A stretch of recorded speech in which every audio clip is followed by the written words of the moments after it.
You wake at 3 in the morning. The same problems you faced yesterday are still there. The same challenges, the same relationships, the same circumstances. But they feel different. What seemed manageable 12 hours ago now feels impossible. What appeared hopeful now seems hopeless.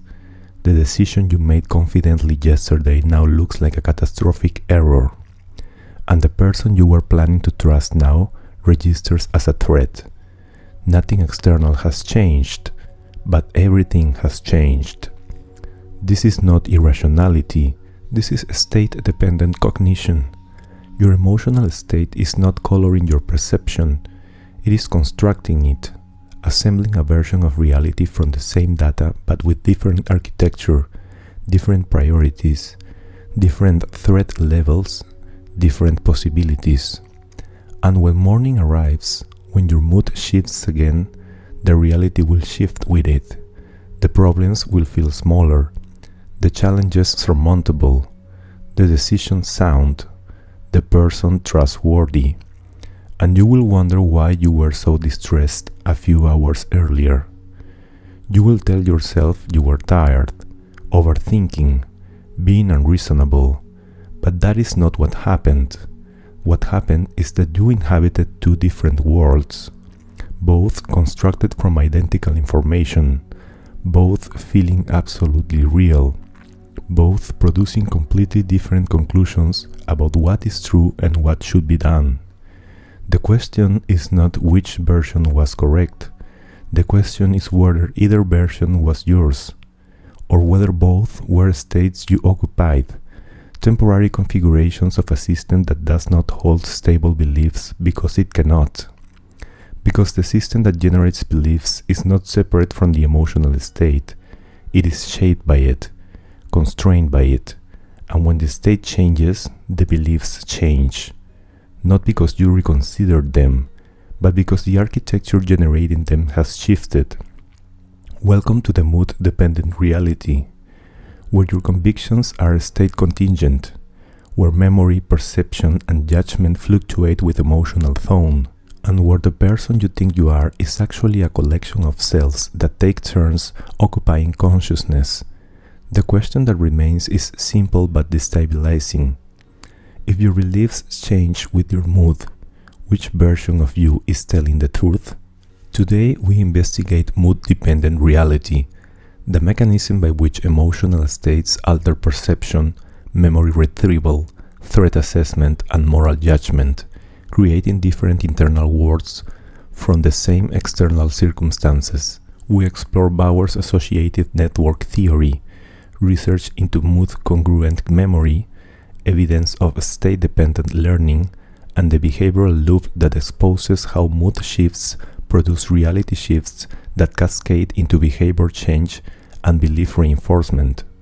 This exploration draws on decades of research in cognitive psychology, neuroscience of emotion and memory, clinical studies of depression and anxiety, and investigations into the instability of moral judgment. What emerges destabilizes identity continuity, because if the same person holds incompatible beliefs depending on mood state, what becomes of the idea that beliefs reflect stable truths, that the self is coherent, that you know what you think? The uncomfortable answer is that you do not in any way that persists across states. What you think you believe is what the current mood configuration is generating, and when that configuration changes, so do the beliefs, along with the memories supporting them, the perceptions confirming them, the judgments flowing from them. This is not minor adjustment, this is wholesale reality construction. Different emotional states do not tint the same reality different colors. They assemble different realities, and the person inhabiting each reality has no direct access to the others. They can remember them, but they cannot feel them, cannot understand them, cannot reliably predict what they will think or want when the next state arrives. Most people live their entire lives never recognizing this. They experience mood shifts as temporary distortions, moments of irrationality that do not reflect what they really are. But the research suggests otherwise. Every mood state reflects who you really are in that state, and there is no neutral position from which to determine which state is the true you. Because there is no true you, there are versions, configurations, states, each producing a coherent world, each absolutely convinced of its validity, each unable to fully comprehend the others. When you remember an argument you had yesterday, do you remember the same argument the other person does? When you recall a decision you made last week, does it still seem like the right choice? When you think about a fear that gripped you last month, can you access why it felt so overwhelming? If the answers vary depending on your current mood, you are experiencing mood-dependent reality, and what that means for everything you believe deserves examination. In the early 1980s, psychologist Gordon Bauer proposed a model to explain how mood influences memory. He suggested that emotions function as nodes in a semantic network. Each emotion node is connected to related concepts, experiences, and associations formed during that emotional state. When you are in a particular mood, the corresponding emotion node activates, and activation spreads through the network, making mood-congruent information more accessible. Memories encoded during similar emotional states become easier to retrieve. Concepts associated with that emotion become more salient.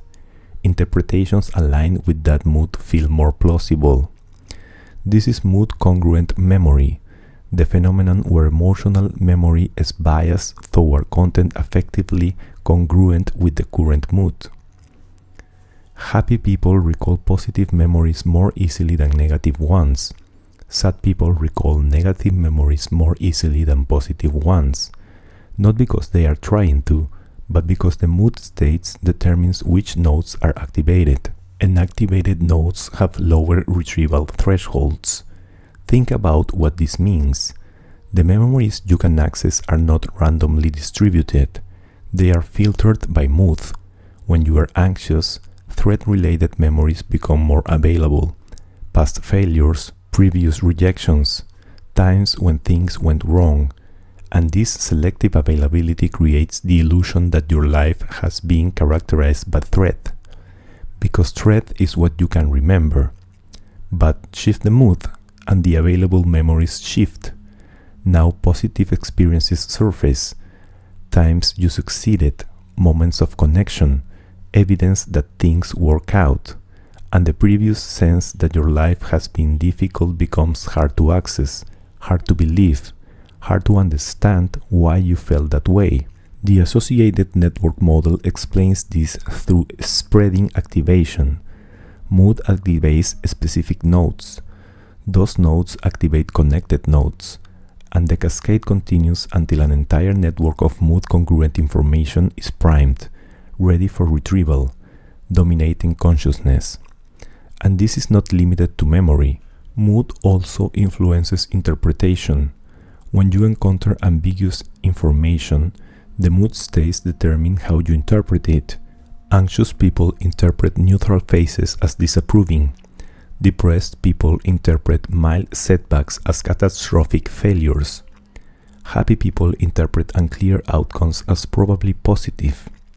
Research shows that these interpretations feel obvious at the time, not biased, not mood-influenced, just accurate readings of what is happening, because the mood state is providing the interpretive framework, and from within that framework the interpretations are correct.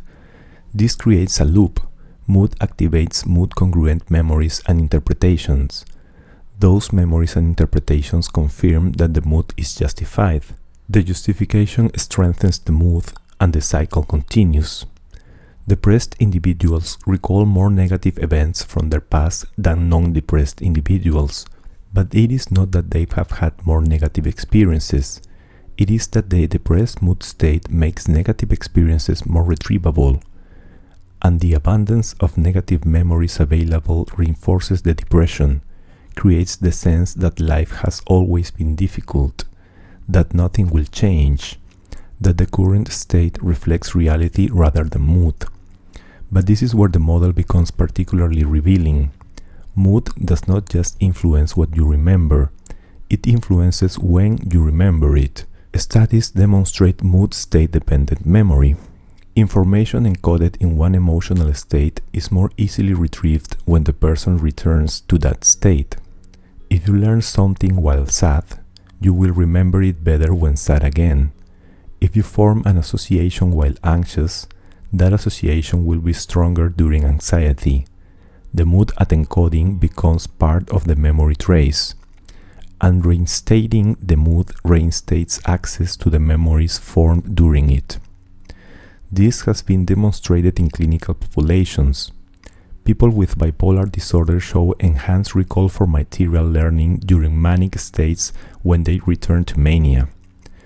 Material learned during depressive states is more accessible during depression. The mood shift is not just changing which memories are available, it is changing which entire sets of experiences can be accessed.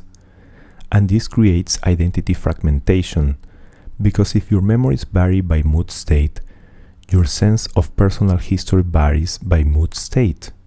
When you think you have been, what experiences shape you, what you learn from your past, all of this shifts depending on your current emotional configuration. The associative network is not a storage system you access neutrally. It is a mood-constrained system that presents different versions of your past depending on your present, and those different versions create different understandings of yourself, different beliefs about what is possible, different conclusions about what you should do. Anxiety does not make you cautious, it makes you certain that the threat you are imagining is imminent, probable, catastrophic, and when you are in an anxious state, this certainty does not feel like bias. It feels like clarity.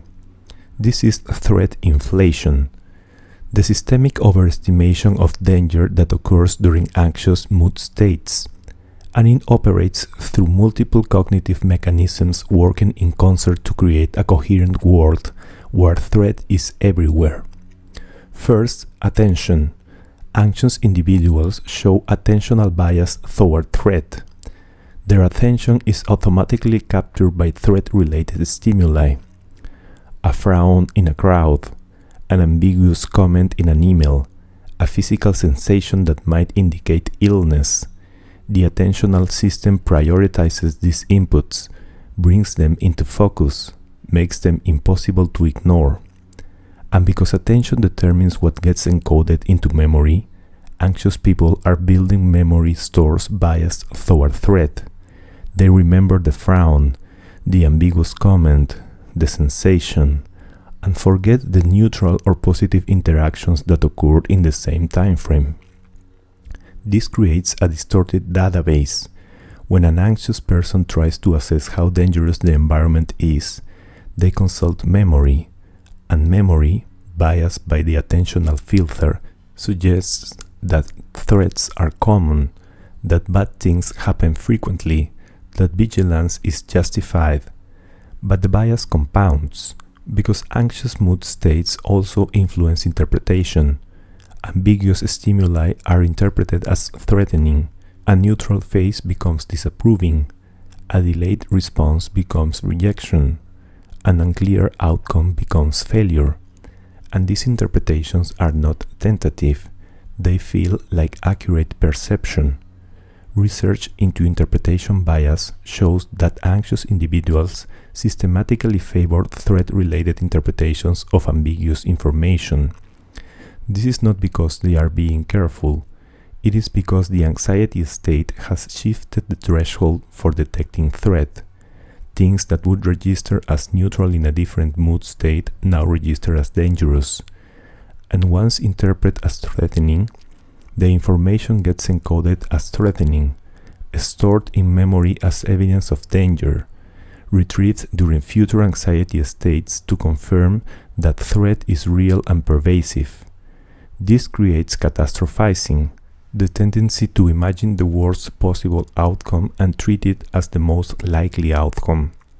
Anxious individuals do not just consider negative possibilities, they fixate on them, elaborate them, run detailed simulations of how disaster will unfold. And these simulations feel like preparation, like rational planning for probable events. But they are not rational. Research demonstrates that anxious individuals overestimate the probability of negative outcomes by significant margins. They believe bad things are much more likely to happen than they actually are. And this overestimation is not corrected by experience, because when negative outcomes do not occur, the anxious mind attributes it to luck, or temporary reprieve, or successful avoidance, not to the fact that the threat was never as probable as the anxiety suggested. And here is where mood-dependent reality becomes particularly clear. When the anxiety lifts, the threat assessments change. The same situations that seem dangerous now seem manageable. The catastrophic outcomes that felt inevitable now seem improbable. And the person who was convinced of disaster feels confused about why they were so worried. But this is not because they were being irrational during the anxiety. It is because anxiety is a state that constructs a reality where threat is genuinely elevated, where danger is genuinely probable. And when the state resolves, the reality shifts, the architecture changes, and the previous world becomes inaccessible. Studies show that people cannot reliably predict their own anxiety responses. When in a calm state, they underestimate how anxious they will be in a threatening situation. When in an anxious state, they overestimate how long the anxiety will last, because they are trying to predict across states, and prediction across states is unreliable when each state generates its own reality. Anxiety is not a distortion of reality, it is a reconstruction of reality, and the person in the anxious state is not making errors. They are inhabiting a world where the errors that look like errors from outside the state are accurate assessments from within it. Depression does not make you sad.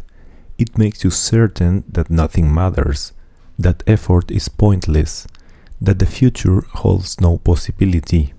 And when you are in a depressed state, this is not pessimism, it is perception. This is perceptual narrowing, the systemic filtering of information that occurs during depressed mood states, and it operates by restricting what can be seen, remembered, and imagined. Research into depression demonstrates that depressed individuals show attentional bias toward negative information, but unlike anxiety, which expands attention toward threat, depression narrows attention away from positive information. Positive stimuli do not register. Hopeful possibilities do not surface. Evidence that things would improve becomes invisible. And when the attentional system is not processing positive information, that information does not get encoded.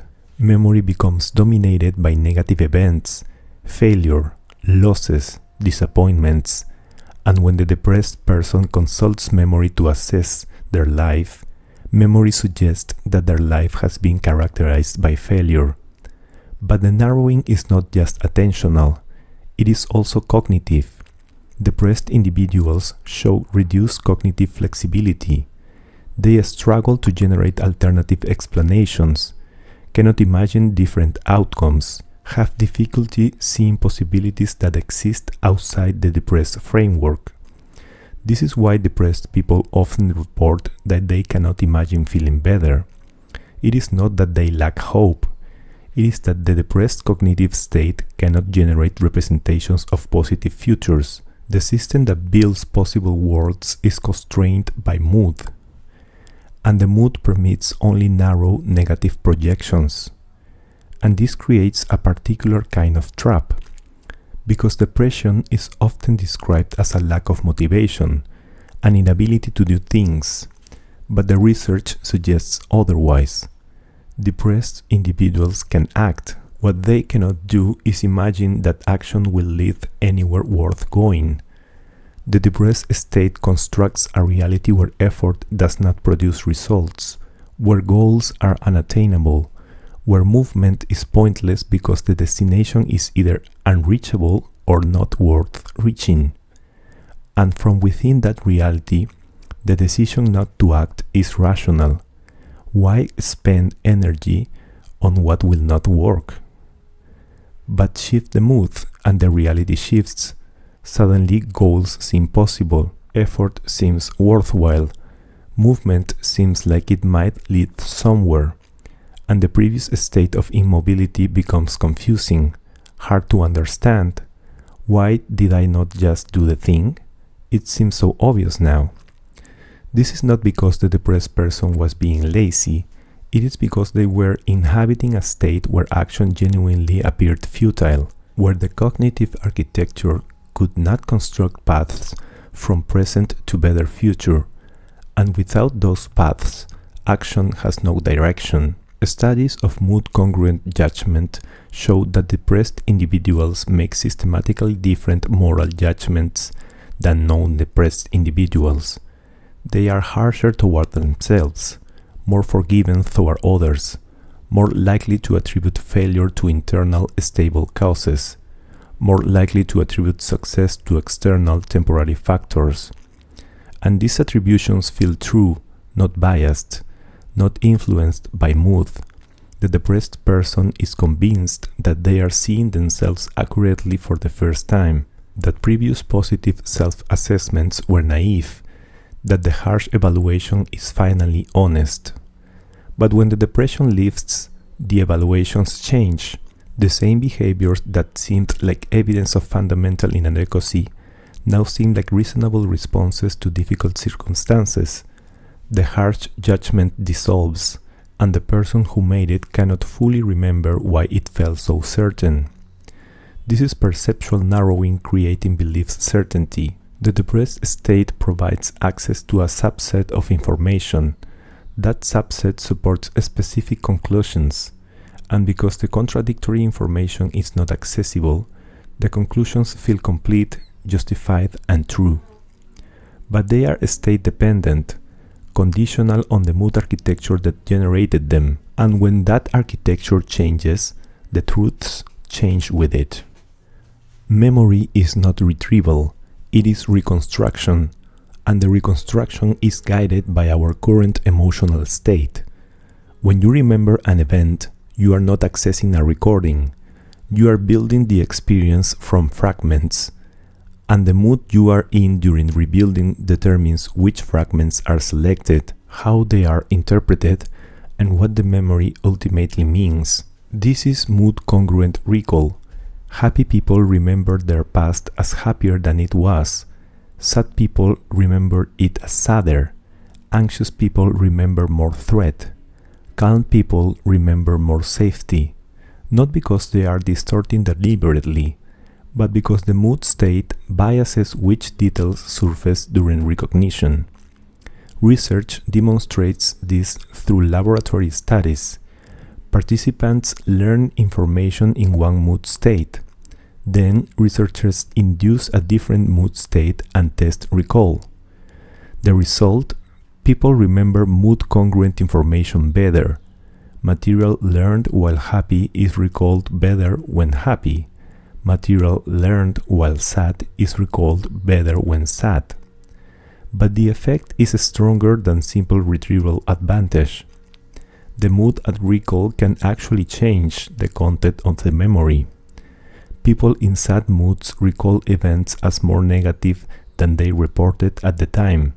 People in happy moods recall events as more positive than they originally experienced them. The past is not fixed, it is mood dependent, and every time you access a memory, you are potentially altering it, because memories are reconsolidated after retrieval. The act of remembering updates the memory trace, and if the mood during retrieval differs from the mood during encoding, the memory shifts to align more closely with the current state. This means your autobiography is unstable.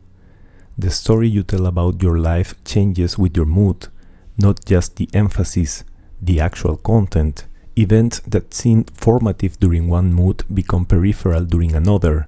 Relationships that felt defining shrink or expand depending on current emotional tone. and this creates a problem for identity. If your sense of who you are depends on your memory of who you have been, and your memory changes with mood, then your identity is state contingent. There is no stable self, just versions, each convinced they are the real one, each unable to access the others completely. Studies of clinical depression show this dramatically. Depressed individuals recall their childhood as more negative than they reported it at the time. They remember more conflict, more criticism, more rejection, and when the depression lifts, the childhood memories shift again, become more balanced, more nuanced, less uniformly negative. The childhood did not change. The mood-dependent reconstruction changed, and each version felt absolutely real at the time. This extends beyond personal memory. Mood influences how you remember learning, what you remember being taught, which lessons felt important, which experiences shaped your beliefs. An anxious person remembering past mistakes will reconstruct those memories as more catastrophic than they were, will remember feeling more shame, more certainty of failure, more conviction that the mistake revealed something fundamental about their inadequacy, and this reconstructed memory becomes evidence justifying current anxiety. But a confident person remembering the same mistakes will reconstruct them differently, as learning experiences, temporary setbacks, moments of growth, the same event, different mood, different memory, different lesson. And because memories are used to predict the future, mood-dependent memory creates mood-dependent prediction. Anxious people accessing memories of past threat predict future threat. Depressed people accessing memories of past failure predict future failure. Happy people accessing memories of past success predict future success. But none of these predictions are neutral. They are all state-generated, products of a memory system that cannot provide objective data because it does not store objective data. It stores fragments that get assembled into narratives, and the narrative structure is provided by mood. This is why arguments often dissolve after sleep. Sleep changes mood, mood changes memory, and when you wake, you literally cannot remember why the argument felt so important. The memory is still there, but the emotional architecture that made it seem critical has shifted. And without that architecture, the memory loses intensity, becomes negotiable, fades.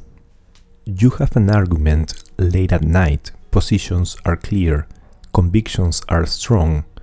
The other person is obviously wrong. The issue is obviously critical.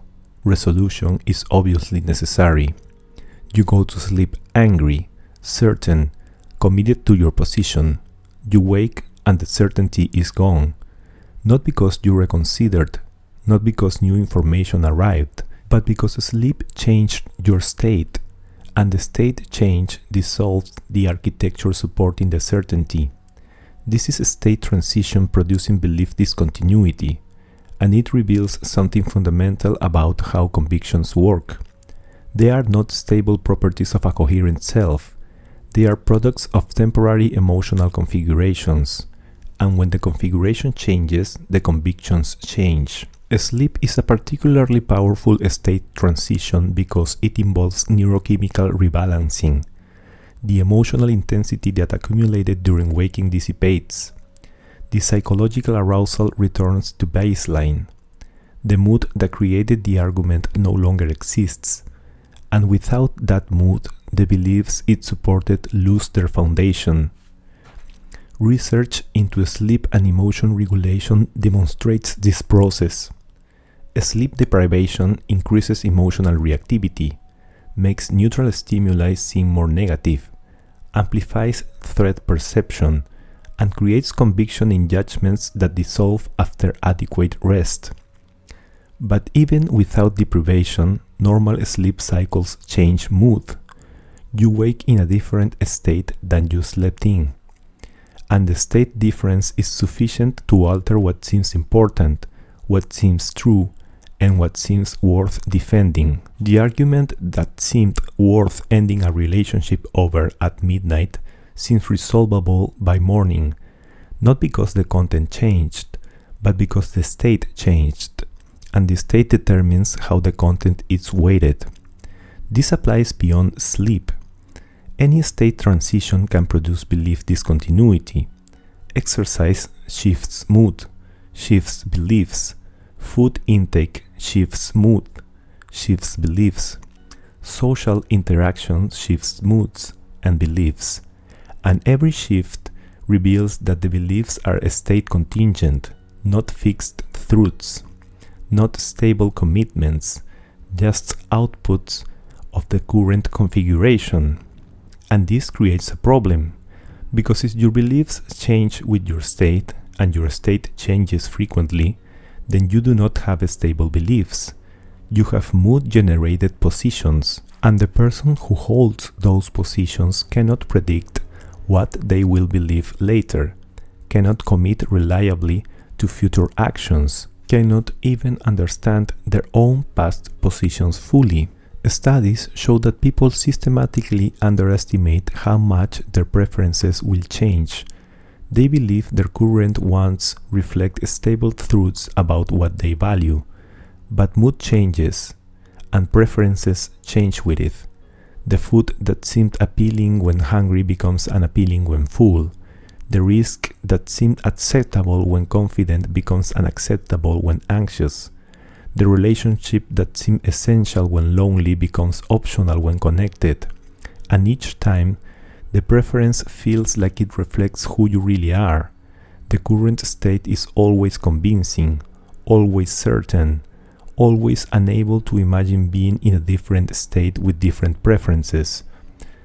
This is the illusion of consistency, the belief that your thoughts, feelings, and desires are stable across time, that you know what you want, what you believe, what you would do in various situations, but the research demonstrates otherwise. You do not know what you want, you know what this mood wants, and when the mood changes, the want changes, sometimes slightly, sometimes completely, but always beyond your ability to predict from within the current state. Moral judgments are particularly susceptible to this. Research demonstrates that disgust shifts moral judgments toward harsher condemnation. Elevation shifts them toward forgiveness. Anger shifts them toward punishment. Compassion shifts them toward rehabilitation. The same transgression, different mood, different judgment. And each judgment feels morally correct at the time. The person experiencing disgust is certain the transgression warrants harsh punishment. The person experiencing compassion is certain it warrants understanding. Neither is wrong. Both are inhabiting states that construct different moral realities. This destabilizes the idea of moral character. If your moral judgment changes with your mood, what does it mean to say you have moral values? Are the values the ones you hold when calm, when angry, when afraid, when elevated? There is no neutral position. Every moral judgment is a state generated, and the state is always temporary. Sleep transitions are just the most obvious example, but states are shifting constantly. Subtle changes in arousal, in energy, in social context. Each change shifts the architecture slightly, and the shifts accumulate. By the end of the day, you are in a different state than you started. You believe different things, remember different things, want different things, and tomorrow the cycle repeats. You believe you are a single person with stable beliefs. This is the illusion of consistency, and it is maintained through several mechanisms that hide the state-dependent nature of cognition. First, narrative construction. Humans are storytelling systems, and one of the most important stories you tell is the story of self, who you are, what you believe, why you do what you do. This story creates coherence, makes the self feel continuous, stable, comprehensible. But the story is retrospective, constructed from mood-filtered memories, and the construction changes with mood. The story you tell about yourself when depressed is different than the story you tell when happy. Different events are emphasized, different interpretations applied, different themes emerge, and each version feels true, feels like the real story finally being told honestly. But they are all mood-generated narratives, selective reconstructions designed to make sense of a self that does not actually have the coherence the story suggests. Second, selective attention to evidence. You notice information that confirms your current beliefs and ignore information that contradicts them. This is confirmation bias, and it operates across mood states to create the illusion that your beliefs have not changed when they have. When anxious, you notice threat and ignore safety. When calm, you notice safety and ignore threat. But you do not notice that you are noticing different things. You believe you are perceiving the same reality and simply being more or less accurate at different times, when in fact you are perceiving different realities constructed by different mood states. Third, memory suppression. The memories that do not fit the current narrative become less accessible, not because they are gone, but because the mood-congruent recall system prioritizes memories that support the current state, and unsupported memories fade into the background, become hard to retrieve, eventually feel like they might not have been important. These mechanisms work together to create the sense that you are one person, consistent, continuous, comprehensible, but the research suggests otherwise. You are a series of states, each generating a coherent world, each convinced of its validity, each believing it represents the real you, and there is no perspective from which to determine which state is correct, because every perspective is itself a state. The attempt to assess your beliefs objectively is occurring within a mood, and that mood is shaping the assessment. This is not a minor philosophical point. This has implications for every decision you make, every commitment you attempt, every relationship you enter. Because if the person making the commitment is a temporary state, what happens when the state ends? What becomes of the commitment? Some people experience this dramatically. Bipolar individuals report that their manic self and their depressive self like different people. They remember the thoughts and behaviors of the other state, but they cannot understand them, cannot endorse them, cannot predict them reliably. But everyone experiences this to some degree. The version of you that makes a promise while energized may not be the version that keeps it while exhausted. The version that commits to a relationship while lonely may not be the version that maintains it while socially fulfilled. The version that sets a goal while inspired may not be the version that pursues it while discouraged. And each time a state shifts, there is a small death. The person you were ceases to occupy consciousness. The person you become takes over, and the previous person becomes a memory that can be recalled, but not fully inhabited, not completely understood. This is identity as sequential occupation, not continuity, not stability, just a series of temporary selves, each building a world that feels complete while it lasts. You have been taught that emotions are something you have, experiences that occur within a stable self, temporary states that do not change who you fundamentally are. But that is not how the system works. Emotional states do not occur within you. They construct you. They determine what you can perceive, what you can remember, what you can believe, and what you can imagine. And when the state changes, you change completely. The anxious you is not the same person as the calm you. The depressed you is not the same person as the energized you. The angry you is not the same person as the compassionate you. They are different configurations of a system, and each configuration generates its own reality. What if there is no true you beneath the states? What if the states are all there is? Not to make you feel fragmented, but to stop you from assuming your current beliefs are more stable than they are. To recognize that the person you are now will not be the person making decisions later, and the promises you make in this state may not be kept by the next. This does not mean you cannot make commitments. It means you cannot make them from a single state and expect them to persist. Commitments require recognizing that multiple versions of you will need to honor them, and building systems that support consistency across states rather than assuming consistency will occur naturally.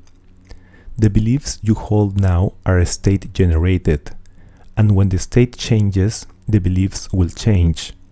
The memories supporting them will shift.